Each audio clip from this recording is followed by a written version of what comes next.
Hello my dear friends, welcome to my channel English with Chhagan Arora. Friends, आज मैं आप लोगों के लिए विलियम फॉकनर के famous novel light in August की समरी हिंदी में लेकर आया हूं। इसकी डिमांड आप में से कुछ फ्रेंड्स ने की थी, तो चलिए स्टार्ट करते हैं। Light in August by William Faulkner.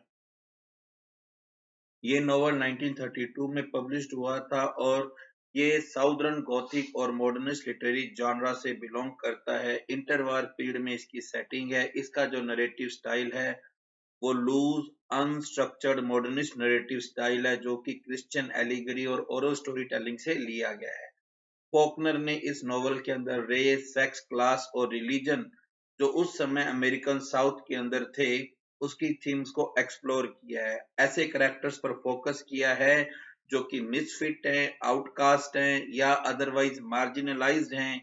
इस तरह उसने इंडिविजुअल का प्यूरिटिनिकल प्रिजुडाइज रूरल सोसाइटी से क्लैश को दिखाया है। चलिए स्टार्ट करते हैं नॉवल के कैरेक्टर्स के बारे में। तो इस नॉवल में मेन कैरेक्टर है लीना ग्रूव। लीना ग्रूव एक यंग प्रेग्नेंट व्हाइट वीमन है जो कि अल्बामा के डॉन मिल एरिया से है और वो लुकास बुर्च नाम के एक पर्सन को ढूंढ रही है जो कि उसके अनबोर्न चाइल्ड का फादर है। लुकास बुर्च को डॉन मिल से जॉब से निकाल दिया गया था और लुकास आकर रहने लग गया मिसिसिपी, जो कि फॉकनर के फिक्शनल योकन पटावा काउंटी का एक फिक्शनल टाउन है। इसने जाते समय ये वादा किया था कि जैसे ही मुझे नई जॉब मिल जाएगी मैं तुम्हें वहां पर बुला लूंगा। अब लीना ग्रोव को उसका कोई लेटर नहीं मिलता है, कोई मैसेज नहीं मिलता है और लीना का जो बड़ा भाई है वो उसे उसकी इलेजिटमेट प्रेगनेंसी के लिए बहुत ज्यादा परेशान करता है। तो लीना जो है वो चल पड़ती है मिसिसिपी में अपने लवर लुकास बुर्च को ढूंढने। उसने तो ये सोचा था कि वो वहां पर जाएगी और लुकास वहां किसी और प्लानिंग मिल में काम कर रहा होगा, उसे शादी के लिए तैयार होगा। 4 हफ्ते तक वो में चलकर वो वहां पहुंचती है।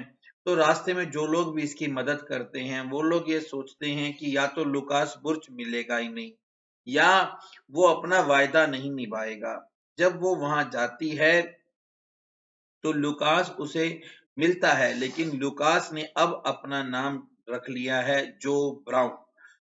अब जब लुकास के लिए वो सर्च कर रही होती है लीना, तो उसे एक शर्मीला लड़का मिलता है जिसका नाम है बायरन बंच, जो कि लीना से प्यार करने लगता है, लेकिन वो उसकी जो ब्राउन को ढूंढने में हेल्प करता है। जो बायरन बंच है वो थॉटफुल है, बड़ा ही धार्मिक प्रवृत्ति का व्यक्ति है, हर तरीके से वो जो ब्राउन से सुपीरियर है, लेकिन उसकी जो शाइनेस है उसके कारण वो लीना को अपने दिल की बात नहीं बता पाता है। हमारे सामने इस नोवेल में दो स्टोरी चलेंगी। एक स्टोरी चल रही है लीना ग्रूव की और दूसरी स्टोरी चलती है जो ब्राउन के पार्टनर जो क्रिसमस की। जो क्रिसमस एक साइकोपैथिक पर्सन है जो कि पिछले काफी सालों से भाग रहा है। ऐसा भी कहा जाता है कि शायद उसने अपने सख्त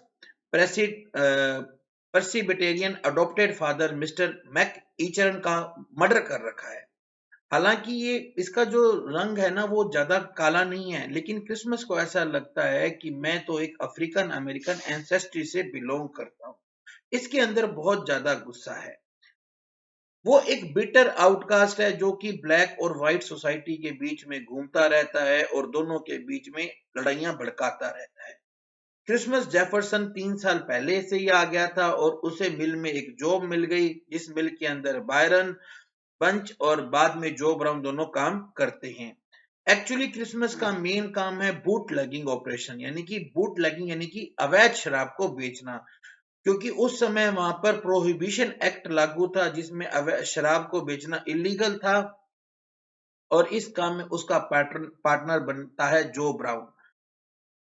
जो क्रिसमस की जोना बर्डन नाम की एक लेडी के साथ, एक एल्डर वीमन के साथ सेक्सुअल रिलेशनशिप है। काफी टाइम से वो रिलेशनशिप है, सीक्रेट रिलेशनशिप है। स्टार्टिंग में तो बहुत ज्यादा पैशन था, लेकिन बाद में जब जोना का मिनोपाज आ गया और तो जोना धर्म की तरफ मुड़ जाती है, जिसके कारण जो क्रिसमस को बहुत ज्यादा फ्रस्ट्रेशन होता है। और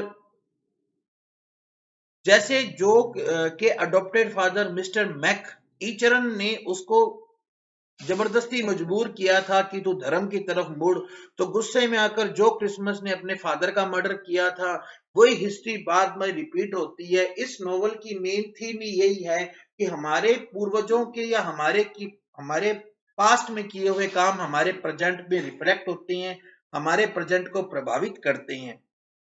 इसके अंदर जोना गन पॉइंट पे मजबूर करती है कि वो झुककर प्रे करे। इसके बाद में जोना का भी मर्डर हो जाता है, उसका गला काट दिया जाता है, बस सर कटते कटते बचता है। ये नॉवल ये क्लियर नहीं करता कि मर्डर किसने किया, जो ब्राउन ने किया या जो क्रिसमस ने किया।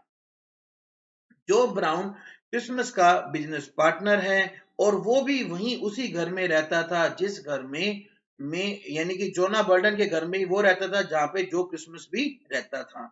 और इसके बाद में क्या होता है कि एक जब इन जोना के घर में आग लग जाती है, तो एक पड़ोसी वहां से आता है और वो जोना की लाश को आग से निकालता है। और वहां पर शराब पिया हुआ जो ब्राउन भी मिलता है। लेकिन उसके बाद में जब जो ब्राउन से पूछताछ की जाती है, तो वो कहता है कि मर्डर जो है वो जो क्रिसमस ने किया है। और जब वो ये बताता है और साथ में फिर जोना बर्डन के घर वाले जोना बर्डन के मर्डर पर 1000 पाउंड का रिवॉर्ड रख देते हैं, तो जो ब्राउन ये कहता है कि मर्डर जो क्रिसमस ने किया है और वो एक ब्लैकी है। इसके कारण पुलिस वाले जो क्रिसमस की तलाश करना शुरू करते हैं। इसी बीच में जो क्रिसमस को गिरफ्तार कर लिया जाता है वो वापिस आता है। पहले तो वो वहां से गायब होता है जेफरसन से, पर वो बाद में आ जाता है और वो उसको गिरफ्तार कर लेते हैं।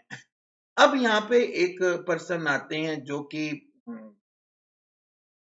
हैं मिस्टर हिंस और उनकी वाइफ मिसेज हिंस। ये इनके ग्रैंड पेरेंट्स हैं। और हमें पता चलता है कि जो क्रिसमस की जो मदर थी मिस हिंस, वो इसलिए मर गई थी क्योंकि उनके फादर मिस्टर हिंस ने पैसे नहीं दिए थे जो क्रिसमस के बर्थ पे, इसलिए डॉक्टर को बुलाया नहीं था और वो मर गई थी। इसके बाद उन्होंने मिस्टर हिंस ने इसको एक अनाथालय में छोड़ दिया था जहां से मिस्टर मैक इचरन ने उसको गोद ले लिया था। ये जो इसके ग्रैंड पेरेंट्स है मिस्टर हिंस, ये तो कोशिश करते हैं कि किसी तरह से भीड़ में एक मॉब लिंचिंग कर दी जाए और किसी तरह से जो क्रिसमस को मार दिया जाए। जबकि इनकी जो दादी है मिसेज हिंस, वो किसी तरह से ये कोशिश करती हैं। वो जाकर मिलते हैं मिस्टर गेल हाई वाटर से, जो यहाँ का फॉर्मर मिनिस्टर है। और गेल हाई वाटर बायरन बंच का फ्रेंड है।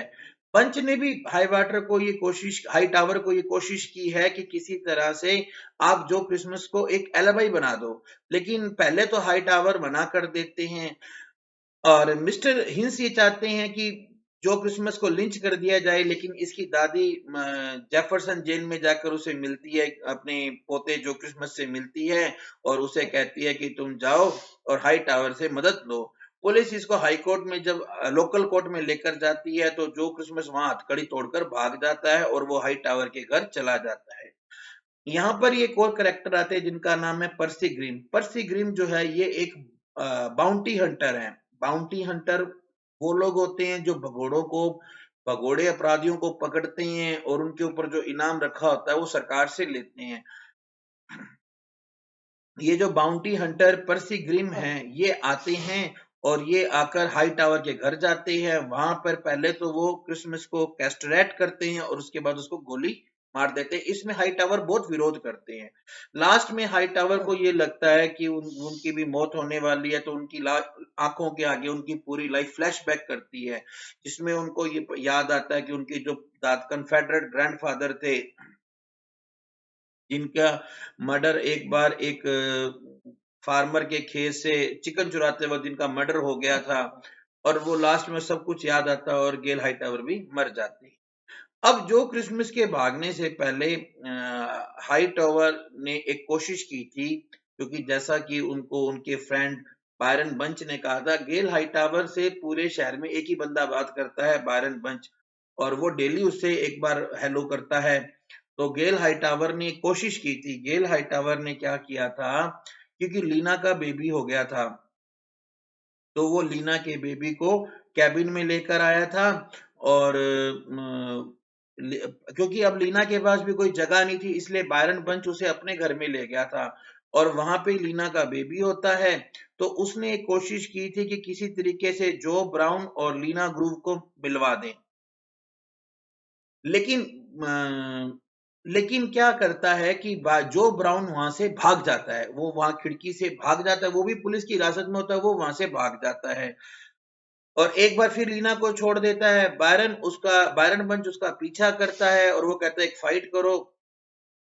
तो जो ब्राउन इस बायरन बंच को पीटता है और फिर वहां से वो एक ट्रेन आ रही थी, उस ट्रेन पर चढ़कर वो गायब हो जाता है।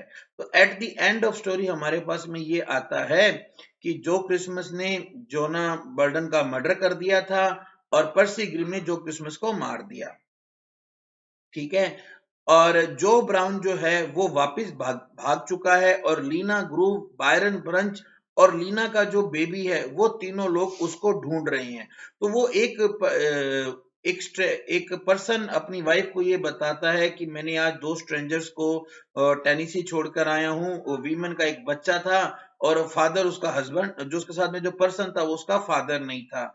ये लोग थे लीना और बायरन, जो कि वापिस जो ब्राउन की एक हाफ हार्टेड सर्च को स्टार्ट कर रहे हैं और वो इवेंचुअली वापस वो टेनेसी में आते हैं। और यहाँ पर ही हमारा ये नोवेल एंड होता है। मेजर कैरेक्टर्स टीना ग्रूव है, बायरन बंच है, गेल हाईवाटर है और लुकास या जो ब्राउन है, जो क्रिसमस है और जोना बर्डन है। अगर हम पास्ट के बात करते हैं तो एक बात तो आप ये देखिए कि जो क्रिसमस पर जबरदस्ती रिलीजन थोपा जाता है, इसके लिए वो अपने अडॉप्टेड फादर मिस्टर मैक ईचरन का मर्डर करता है और उसके बाद जब जोना उसके ऊपर रिलीजन थोपती है तो उसका भी मर्डर करता है और इसके कारण पर्सी ग्रिम उसको मार देता है। तो इस तरह से ये नोवेल की स्टोरी कंप्लीट होती है। अगर आपको मेरा ये वीडियो अच्छा लगा हो तो इसे लाइक कीजिएगा और अपने फ्रेंड्स के साथ शेयर कीजिएगा। Thank you, have a good day.